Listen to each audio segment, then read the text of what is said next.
Continuamos en Paneo Semanal por Sol 106.5. También en YouTube, nuestro canal Paneo Semanal, y en nuestras redes sociales, Paneo Semanal. Aprovecho la ocasión para pedirles que se suscriban a nuestro canal de YouTube, comenten, den like. Y si no les gusta, dígalo por ahí también, que nosotros somos receptivos con las críticas. Sí, sí, sobre todo. Bueno, tenemos ya a nuestro invitado. Plato fuerte hoy, Don Luis Reyes, atendiendo a un reclamo de los oyentes que querían datos sobre la economía y sobre los datos del discurso del 27 de febrero, etcétera. Tenemos a Luis Reyes, que es economista con posgrado en economía del sector público en el Ministerio de las Administraciones Públicas de España y la Universidad de Alcalá de Henares, maestría en economía en la Universidad de Vanderbilt de Estados Unidos, y además amigo nuestro, que estuvo también corrigiéndonos o aportándonos datos sobre el impacto de las políticas de Donald Trump. Así que vamos a comenzar con esa pregunta para entonces entrar. Don Luis, bienvenido y adelante, está en su programa usted. Muchas gracias, un placer estar aquí con ustedes, con el público que lo sigue. Para poner en contexto al público, la pregunta del oyente solicitaba que le explicaran el posible impacto de las decisiones de política que está adoptando la administración del presidente Trump en los países, en las economías de América Latina. Con excepción de México, que obviamente en su relación bilateral con Estados Unidos han adoptado una serie de medidas que actualmente están suspendidas, pero que de todas maneras le están generando mucha inestabilidad a México. Independientemente de México, no hay ningún otro país, con excepción de Panamá, pero Panamá no se adoptaron medidas. Panamá lo que hubo fue un requerimiento en términos de trato. Fuera de la economía mexicana, ninguna otra economía latinoamericana ha sido amenazada ni ha sido afectada con ninguna medida, por lo menos en términos arancelarios, de la que ha anunciado el presidente Trump. De manera que de manera directa, ninguna economía regional en principio saldría perjudicada. Sin embargo, esa no es toda la historia. La historia es más compleja, muchísimo más compleja que esa. El presidente Donald Trump ha declarado una guerra comercial contra algunas de sus principales socios comerciales: China, Canadá, Estados Unidos y la Unión Europea. En la medida en que el presidente Trump ha aumentado los aranceles a esas economías, en algunos casos suspendidos, como el caso de México y Canadá, pero igual, no importa si lo suspende o no, para los inversionistas no están pensando en la decisión que el presidente está tomando actualmente, sino en la posibilidad de que eso vuelva a ocurrir. Y eso genera inestabilidad, genera incertidumbre. Por eso las bolsas se derrumban y entonces, ¿qué está significando eso? Que los inversionistas están teniendo temor sobre lo que va a ocurrir en el futuro cercano. Pero también las últimas encuestas sobre la confianza de los consumidores están mostrando una caída notoria en los Estados Unidos. Y eso significa que los consumidores estarán menos dispuestos a endeudarse, a comprar casas, a comprar vehículos y a comprar otros bienes que son fundamentales para mantener el crecimiento económico.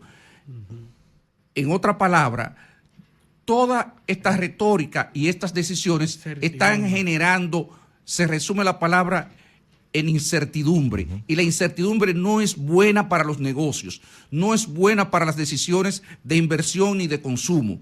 Entonces, en esa medida, se están reforzando también, en esa misma medida, las expectativas inflacionarias. La gente piensa que las medidas que el presidente está adoptando van a generar inflación a mediano y largo plazo, y eso sí es preocupante, y eso sí nos impacta a todas las economías regionales y prácticamente a todas las economías del mundo.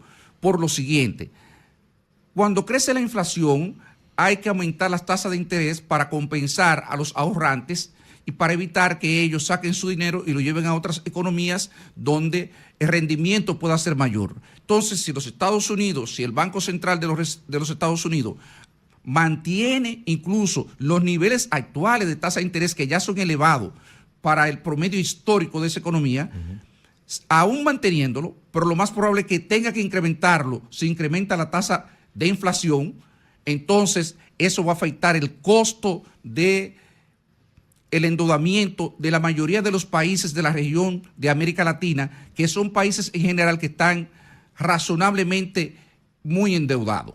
Entonces, incluyendo a la República Dominicana, le costará más endeudarse. Recuerden que República Dominicana tiene que salir a buscar todos los años aproximadamente 3.000 millones de dólares, pero no solamente ese componente de la deuda, sino que el costo del refinanciamiento de la deuda que vence, que usted tiene que salir al mercado, colocar recursos para pagar esa deuda que vence, también se va a incrementar. Entonces, usted tendría ya no 3.000 millones. Si usted tiene refinanciamiento por 2.000 millones y tiene una brecha que tiene que cubrir de 3.000 millones, entonces usted va a tener un incremento en el costo por los 5.000 millones que usted necesita para refinanciar y para poder cubrir su necesidad de financiamiento, digamos, por lo menos el próximo año. Y eso es válido para todas las economías de América Latina.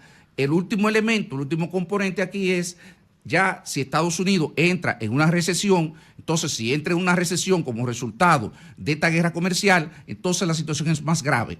Incluso hay algunos economistas que ya comienzan, muy respetados, economistas norteamericanos los más respetados, incluso Lawrence Summers, que fue secretario del Tesoro durante la administración de Bill Clinton, está muy preocupado y ya señala la posibilidad de esta inflación en Estados Unidos, es decir, de una situación de estancamiento de la economía con elevada con inflación, y entonces eso ya sería una situación perjudicial porque en el caso de la economía de República Dominicana es una economía que está muy atada, muy vinculada, está muy vinculado su crecimiento al crecimiento de la economía de los Estados Unidos. Si la economía de los Estados Unidos se estanca, pues eso afectará el crecimiento de la República Dominicana, y si también hay inflación, para nosotros también será un problema porque ellos aumentarán las tasas de interés y nos obligarán a aumentar unas tasas de interés que ya son muy elevadas para nosotros. Vimos los resultados que está mostrando el sector construcción, no solamente posiblemente por las altas tasas de interés, sino también por la caída en la inversión pública. Excelente explicación. La verdad que uno a veces ve desde un solo punto de vista. Claro, un prisma. Pero esta es brillante. Muchas gracias, don Luis, por esa participación. Bueno, los oyentes nos pidieron, llamaron y hablaron de las cifras que se dieron y que se mostraron en el 27 de febrero, que cómo se compara esas cifras con la realidad, que cuál es la realidad de esos datos que aportó el presidente de la República. ¿Hay algún sector donde usted quisiera iniciar? Varios. Hay varios sectores, porque el tema es que claramente el presidente mostró una desconexión aparentemente entre la realidad y los números que él mostraba. ¿Por qué digo eso? Porque hay una encuesta de una reconocida firma que todos conocen, que todos ustedes conocen, que mostró que 7 de cada 10 dominicanos estaban mostrando preocupación por el futuro. Entonces, nosotros pensamos, o lo que yo pienso es que el presidente mostró esas cifras, ese discurso, muy motivado por los resultados de esta encuesta. Y eso, hasta cierto punto, yo lo entiendo. Porque la responsabilidad de un presidente es no permitir que el pesimismo permee la población, porque cuando el pesimismo permea la población, la ciudadanía, entonces también su inclinación a gastar disminuye y eso afecta también el crecimiento. Eso vinculado, imagínense una situación de derrotismo, de pesimismo aquí en República Dominicana combinado con un entorno internacional que no es favorable, pues podría meter la economía del país en un serio problema. ¿Dónde viene el cuestionamiento? Uno sabe que es complejo. Nosotros, las personas que hemos tenido experiencia en el gobierno, sabemos que eso es un difícil equilibrio. Un presidente que tiene que intervenir, que tiene que mantener el optimismo, pero que al mismo tiempo tiene que tratar de cuidar su imagen y su reputación. Y ese difícil balance fue el que el presidente no logró durante su intervención. ¿Por qué? Porque el presidente fue excesivamente optimista, planteando una realidad, incluso utilizando unos números en unos casos que eran media verdades y en otros que eran claramente manipulados. Por ejemplo, el tema de dos temas que saltan rápidamente a la vista. El tema de las exportaciones, 3.900 millones de pesos, de dólares. Y eso, 3.900 millones de dólares, pero usted va directamente a la información que suministra la Dirección General de Aduanas y usted busca la información correspondiente a las exportaciones del año 2024 y usted ve que hay 1.000 millones menos. Y eso no puede ser un presidente. No sé, claro. eso no puede ser, pero más grave aún más grave es el dato del empleo. El presidente dice, se crearon 165.000 empleos formales. 165.000 empleos formales. Y uno dice, pero esto no puede ser. Y yo voy, obviamente, revisando el número. Él está en discurso, yo voy subrayando, porque eso es lo normal que hace un economista. Un economista, digamos, con el oficio que uno ha tenido. Y digo, bueno, pero el Banco Central había anunciado que a octubre del año pasado, octubre del año 2024 versus octubre del año 2023, habían incrementado en 97.000, 98.000 millones. Perdón, 97.000, 98.000 personas el empleo formal. Perdón, el total de empleo. La mayor parte de eso era empleo formal. Entonces uno va a los datos, a la información que sirve la Superintendencia de Pensiones, y entonces ahí se encuentra que el dato realmente es que en el año 2024 aumentaron aproximadamente 80.000, 90.000 millones el empleo formal. El empleo formal en 80.000 millones. Pero que en enero el empleo formal cayó más de 80.000 millones. O sea, al cierre de diciembre había incrementado 80.000 millones, pero en enero la caída fue mayor que el incremento que se registró en el año entero. Entonces volvimos a los niveles de finales de octubre, perdón, del último trimestre del año 2023. Y uno dice, pero ¿cómo el presidente no le actualizan la cifra? ¿Cómo lo ponen en esa condición? Porque, repito, uno puede entender la responsabilidad que tiene un presidente de mantener el optimismo, pero también de mantener la imagen de un presidente que su palabra pesa, que su palabra es un templo y que su palabra... Credibilidad. Reputación, credibilidad. Y que la mayoría no lee tampoco. La claro. población no tiene manera de ubicar eso de esto. Y a mí me llamó mucho la atención que justo una semana después del discurso es que el Banco Central publica el informe de enero sobre la economía dominicana. Bueno, porque el Banco Central no le iba a echar, yo meto un vaso de agua fría al discurso del presidente. Claro. O sea, el presidente hablando, yo meto igual, pero ya sabíamos. Claro, ya el presidente sabía lo que venía en ese... Ya uno se imaginaba, porque uno sabe que un componente fundamental para tú explicar el crecimiento, una forma de tú explicarlo es precisamente a través del empleo. O sea, el empleo te dice, primero, si tú multiplicas la cantidad de empleados por el salario promedio, o el ingreso promedio de ellos, eso te da ya un porcentaje importante del ingreso. El otro es la parte de que queda en manos de los empresarios. Si tú sumas eso es el valor agregado, una forma de medir la riqueza que se genera en una economía. Entonces, una vez tú observas el nivel de empleo, si ha caído o no, pues eso te da rápidamente más o menos el comportamiento en términos tendencial de la economía. Si tiene una caída tan aguda como pasó en el mes de enero, ¿qué podía pasar ahí? Si prácticamente la caída fue equivalente y mayor que la que se acumuló desde diciembre del año 2023 hasta diciembre del año 2024. O sea, en un mes se cayó lo que se había caído en 12 meses. Exactamente. Sí. Un poquito más. Entonces tú dices, claro, ¿cómo iba a ser el resultado del mes de enero? ¿Cómo podía ser? Una desaceleración de la economía, por lo menos. Claro. Y dichoso yo meto que no fue negativo. Claro, pero lo que pasa es que en ese informe de enero hay sectores, por ejemplo, la construcción, que es más grande, lo contrario que mucha gente cree, construcción y con relación al PIB, usted me corrige si no es así, es más grande que comercio. Sí. Y ese fue el sector, cayó un 7% en un mes. Es el sector más dinámico de la economía en las últimas décadas, junto al turismo. De enero a enero cayó 7%. El sector interno es el más dinámico de todos. Entonces, una caída de esa magnitud, 7, 8%, estamos hablando realmente de algo... Que venía ya 4 meses cayendo. No, perdóname, no 4 meses. La tendencia viene manifestándose del año 2023. Wow. Ya realmente, porque hay un tema. Ese sector es un sector que es muy sensible a los incrementos de las tasas de interés.